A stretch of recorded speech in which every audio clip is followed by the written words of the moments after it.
Hello guys, today I am gonna teach you board stream part 5।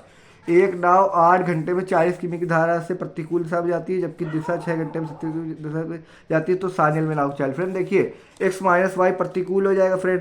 मतलब क्या हो जाएगा आपका, आ जाएगा एक्स माइनस वाई 40/8 हो जाएगा ये प्रतिकूल में ना। 40 ये 8 घंटे तो कितना हो जाएगा 5 किलोमीटर, ये आ जाएगा फिर पर आवर से, ये आ जाएगा फिर यहाँ क्या हो जाएगा एक्स प्लस वाई, मतलब धारा की दिशा में जाती है फ्रेंड, क्या हो जाएगा 36/6 हो जाएगा।